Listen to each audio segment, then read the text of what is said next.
Quickly, हमारे पास time थोड़ा सा शॉर्ट है, इंशाल्लाह हम बाकी 3 क्वालिटीज की तरफ आते हैं। पहली थी कूलू कौलन सदीदा, खरी बात, सच्ची बात और सिंपल बात। दूसरी बात थी से ओनली दैट इज गुड, सिर्फ अच्छे अल्फाज अदा करो। तीसरी बात यह है अंबिया की क्वालिटी जो अल्लाह ने हमें बताई है कामयाब होने के लिए। जिंदगी में कामयाब होना है तो सिर्फ शिकायत किससे करो? अल्लाह से। Complaining only to Allah. क्यों? हजरत याकूब अलैहिस्सलाम के बारे में क्या कहते हैं अल्लाह? ही सेड, उसने कहा, I only complain of my grief and sorrow to Allah. मैं अपना ग्रीफ, अपना गम सिर्फ किससे शेयर करता हूं? अल्लाह से। ढिंडोरा नहीं पीटा उन्होंने बाहर जाके, रिश्तेदारों के पास बैठ के जो है अपना गम नहीं सुनाया जाके। लोगों को गम सुनाने से होता क्या है? मुझे सिर्फ ये समझ नहीं आती कि लोग को हम गम सुनाएंगे, उनमें से कोई चस्के लेगा हमारा गम सुन के, मजे लेगा, और कुछ जो है वो मदद करने की कोशिश करेंगे लेकिन उनके बस में वो काम ही नहीं होगा। हाँ, इसका ये मतलब नहीं कि बिल्कुल ही नहीं बताना चाहिए। जो अच्छे लोग हैं, जो सिंसियर है हमारे साथ, उनसे शेयर करना चाहिए। लेकिन सक्सेसफुल लोग जो है वो कोशिश करते हैं कि अपने सारे गम अल्लाह से शेयर करें, क्योंकि उन्हें पता है कि मेरा गम या मेरी मुश्किल कौन हटा सकता है? सिर्फ अल्लाह ही हटा सकते हैं। उन्हीं के हाथ में। दिल कौन बदलते हैं? अल्लाह। हम लोगों के पास जाते हैं, जी उसका दिल बदल दो, ये कर दो, वो कर दो। दिल बदलने वाले तो अल्लाह के हाथ में है चाबियां सारी। किसी का दिल फेरना, अल्लाह कहते हैं, नबी सल्लल्लाहु अलैहि वसल्लम ने कहा कि अल्लाह के दिल जो है अल्लाह की उंगलियों के बीच में, इंसान का जो दिल है अल्लाह ताला उसे फेर दिया करते हैं। तो अल्लाह से कहना चाहिए ना दिल फेरने का। अब फायदा क्या अल्लाह से गम शेयर करने का? फायदा ये है जी कि एक तो आपका मसला हल हो जाएगा, दूसरा ये कि अगर मसला हल नहीं होता तो अल्लाह आपको ऐसी कुव्वत दे देंगे कि अब आप उस मुश्किल से मुकाबला कर सकें। इंसानों से गम शेयर करने के नुकसानात क्या है? कल को वो आपको ताना देंगे या कल को आपको कहेंगे ये देखो हर वक्त जो है गम लाए फिरता है मेरे पास, जबकि अल्लाह एक ऐसे बादशाह है। आप बादशाह के पास जाए ना, किसी दुनियावी बादशाह के पास, और उससे कहें जी मैंने आपसे बात शेयर करनी, कहेगा अच्छा चलो करो। अगले दिन जाएंगे वो फिर सुनेगा, तीसरे दिन जाएंगे फिर सुनेगा, चौथे दिन कहेगा यार तुम डेली आ जाते हो मेरे पास ये बात लेके, निकल जाओ यहां से, रोजाना आ जाते हो। लेकिन अल्लाह जो है वो वाहिद बादशाह है इस कायनात के, जो नाराज होते हैं अगर बंदा उनके पास ना आए।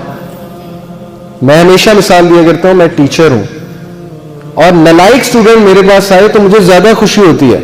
लाइक का तो मुझे पता है उसने तो आना है, लाइक का ग्रेड अच्छा आ जाए मुझे पता है ठीक है अच्छा आ गया। नालायक स्टूडेंट कभी मेरे पास सवाल पूछने आ जाए या मदद मांगने आ जाए, सर मुझे समझाए, मुझे इतनी खुशी होती है। तो गुनाहगार बंदा जब अल्लाह के पास जाता है तो अल्लाह को बहुत खुशी होती है। और शैतान हमें कहता है कि नहीं तेरे गुनाह बहुत है, तूने ये किया है, तूने वो किया है। नहीं, ये बिल्कुल शैतान का धोखा है कि हमें उस चीज से दूर कर दे। सोर्स ऑफ पीस, अस्सलाम अल्लाह का एक नाम है, एक एट्रीब्यूट है। अस्सलाम का क्या मतलब है? गिवर ऑफ सिक्योरिटी, सिक्योरिटी देने वाला, तहफ्फुज देने वाला। शैतान हमें तहफ्फुज देने वाले से दूर कर देता है, उसके बगैर कोई तहफ्फुज नहीं है अल्लाह के बगैर। तो अल्लाह से बात करना। मूसा अलैहिस्सलाम की गुफ्तगू आप सुनिए, कुरान में सूरह तहा में है कि मूसा अलैहिस्सलाम से अल्लाह ने पूछा मूसा तुम्हारे हाथ में क्या है? छड़ी थी ना, असा था उनके हाथ में। तो मूसा अलैहिस्सलाम ने क्या जवाब दिया? बड़ा एक्साइटेड हो गए मूसा अलैहिस्सलाम। आप सोचें कि आपसे जो है वो बहुत बड़ी कोई सेलिब्रिटी या प्राइम मिनिस्टर बात करने आ जाए, आप कितना खुश होंगे। इसी तरह मूसा बड़े खुश थे कि रब्बुल आलमीन, कायनात का रब जो हर चीज को कंट्रोल कर रहा है, मुझसे बात कर रहा है। अल्लाह ने पूछा मूसा, बड़े प्यार से पूछा मूसा तुम्हारे हाथ में क्या है? मूसा ने कहा अल्लाह मेरे हाथ में मेरा असा है, इससे मैं बकरियां चराता हूं, इससे मैं झाड़ियों के पीछे करता हूं, इस पे मैं रेस्ट करता हूं और इससे मैं और भी बड़े काम करता हूं। अब मुफस्सिरीन कहते हैं कि ये बात बताने की क्या जरूरत है? अल्लाह सुब्हानहू तआला ने हमें बात बताई कि मूसा से अल्लाह ने ये पूछा, उन्होंने कहा मैं इससे ये भी करता हूं, ये भी करता हूं और भी बड़े काम करता हूं।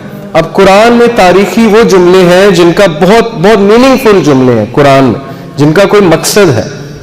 इसका मकसद क्या है? मुफस्सिरीन में से कुछ मुफस्सिरीन ये कहते हैं कि इसका मकसद ये अल्लाह ये बताना चाहते हैं इंसान को इस कन्वर्सेशन के थ्रू कि अल्लाह के लिए इंसान की कोई भी बात गैर अहम नहीं, कोई भी बात।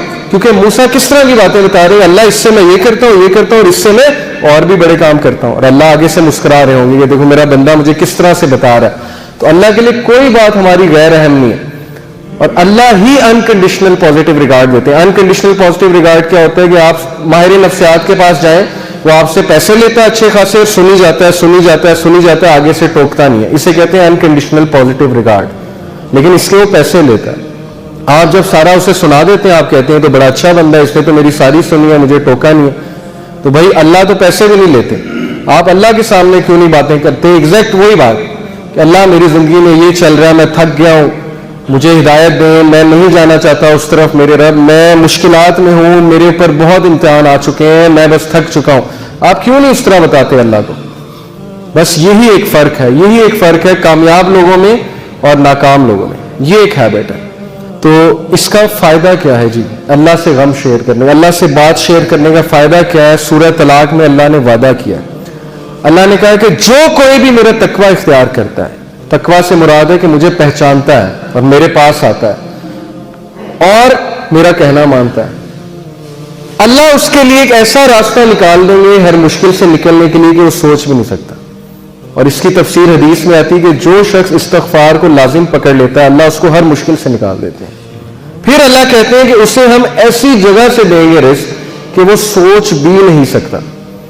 یہ سورہ طلاق میں وعدہ اللہ کا کہ ایک ہم اسے مشکل سے نکال دیں گے, دوسرا ہم اسے ایسی ایسی جگہ سے رزق دیں گے کہ وہ سوچ بھی نہیں سکتا. ایک واقعہ ہے چھوٹا سا, ڈاکٹر ایان ایک سعودی عرب کے ڈاکٹر ہیں, پاکستانی ڈاکٹر ہے, بہت بڑے نیورو سرجن ہیں. وہ اپنا واقعہ سناتے ہیں, یوٹیوب پہ ویڈیو بھی موجود ہے, دا پاور آف اللہ کے نام سے یوٹیوب پہ. وہ اپنا واقعہ سناتے ہیں, کہتے ہیں کہ میں ایک بار آپریشن کرنے جا رہا تھا یورپ میں کسی دوسری کنٹری میں, سعودیہ سے. تو راستے میں اتنی ٹربولنس ہوئی, اتنا طوفان آیا, تھنڈر اسٹارم آیا کہ جہاز جو ہے وہ پارک کرنا پڑا ایئرپورٹ میں, کسی بیچ میں کہیں رکا جہاز, کسی ایئرپورٹ پہ جہاز کو کھڑا کیا ایئرپورٹ پہ. اب میں نے کہا جی کہ میں نے تو وہاں پہنچنا ہے آپریشن کرنے, آپ جو ہے جہاز کو چلائیں. انہوں نے کہا کہ جی ہم آپ کو پہنچانے کے لیے دوسروں کو تو خطرے میں نہیں ڈال سکتے نا, آپ ایسا کریں کہ آپ گاڑی پکڑیں, آپ نے جہاں جانا ہے نا وہ قریب ہی ہے, اتنا دور نہیں ہے, آپ گاڑی پکڑیں, ٹیکسی پکڑیں, اس پہ آپ چلے جائیں. انہوں نے کہا چلیں ٹھیک ہے. انہوں نے ڈرائیور کو پکڑا, ٹیکسی کو پکڑا, چلنا شروع ہو گیا. راستے میں طوفان مزید تیز ہو گیا اور وہ گاڑی ان کی گھر کے سامنے جا کے رکی, مجبوراً انہیں روکنی پڑی طوفان میں وہ گاڑی. اب اس گھر کے سامنے جا کے رکی, انہوں نے ناک کیا تو ایک بڑھیا باہر نکلی, بہت بڑھاپے میں تھی, جھریاں پڑی ہوئی تھی اس کے چہرے پہ. انہوں نے کہا جی ہمیں اندر آنے دیں, بہت بارش ہے, بہت طوفان ہے, ہمیں ڈر ہے ہمارا ایکسیڈنٹ نہ ہو جائے, تو ہم ذرا ٹھہریں گے, کھانا شانا کھائیں گے, نماز پڑھیں گے, پھر نکل جائیں گے. اس نے کہا بالکل بسم اللہ آپ آئیے. اب وہ اندر گئے تو دیکھتے کیا ہے کہ ایک بچہ زمین پہ لیٹا ہوا ہے گدے پہ, اور وہ بڑھیا بار بار جو ہے نا اس کے سر پہ پٹیاں کر رہی ہے اور بڑا پریشان لگ رہی ہے. تو انہوں نے کہا کہ اس کو کیا مسئلہ ہے؟ اس نے کہا کہ اس کو نا کوئی دماغ کی بیماری ہے, اور اس کے ماں باپ نہیں ہے, یتیم ہے بچہ, میں اس کی دادی ہوں, تو یہی میرے لیے واحد سہارا ہے. تو میں اس کا علاج کروانے کے لیے بڑی جگہ گئی ہوں, لیکن وہ کہتے ہیں کہ نہیں, اس کو نا آپ ایک ڈاکٹر کے پاس لے کے جائیں جو ٹاپ نیورو سرجن ہے, اس کے پاس لے کے جائیں, وہ اس کو جو ہے اچھا دیکھے گا. تو کہتے ہیں کہ آپ کیوں نہیں گئی؟ انہوں نے کہا میں نے بڑی بار کوشش کی ہے, ان سے اپوائنٹمنٹ ہی نہیں ملتی, نہ میرے پاس اتنے پیسے ہیں, میں کہاں سے لے کے جاؤں. انہوں نے کہا مجھے نام بتائیں, میں بھی ڈاکٹر ہوں, میں اس سے سفارش کروں گا, آپ اتنی اچھی عورت ہے, آپ نے مجھے یہاں رکنے کی جگہ دی. اس نے کہا ڈاکٹر ایان. تو وہ کہتے ہیں میں رونے لگ گیا, ڈاکٹر ایان. تو وہ رونے لگ گئے اور پھوٹ پڑے. تو بڑھیا نے کہا کہ آپ رو کیوں رہے؟ انہوں نے کہا کہ میں ڈاکٹر ایان ہوں. انہوں نے کہا کہ آپ دیکھیں کہ آپ نے اللہ سے دعائیں کی ہوں گی کہ اللہ بچے کا کچھ کریں, تو اللہ مجھے یہاں لے آئے, اور جس طرح لے کے آئے آپ سوچ بھی نہیں سکتے. یعنی اللہ کی جو فورسز ہیں نا, اللہ کی جو فوجیں ہیں, اس کا ہم اندازہ بھی نہیں لگا سکتے. لیکن ہم اس سے بالکل غافل ہیں, شیطان نے ہمیں اس سے غافل کیا. ہم اللہ سے مدد مانگنے کی بجائے ہم دوسروں کے پاس بھاگتے ہیں.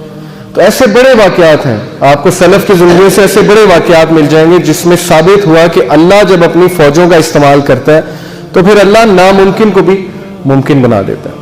موسیٰ علیہ السلام, آپ سوچیں, دشمن کا بچہ, جو دشمن ہے, دشمن کا بچہ, فرعون سارے بچوں کو قتل کروا رہا ہے کہ کس لیے کہ کل کوئی کھڑا ہو کے میرے خلاف نہ نکل پڑے. بنی اسرائیل کے سارے بچے قتل کروا دیے, لیکن اللہ اسی بچے کو اس کے محل میں لا کے پرورش دلوائی جس میں اس کو بڑا ہو کے شکست دینی تھی. یہ امپاسبل ہے, ہالی ووڈ بھی اس طرح کی مووی نہیں بنا سکتا, اس طرح کا سین کریٹ نہیں کر سکتا, لیکن اللہ نے کیا, اسی بچے کو اس کے محل میں لے آئے. تو اس لیے اللہ کے لیے کچھ امپاسبل نہیں ہے, یہ بات ہمیں پتہ ہونی چاہیے.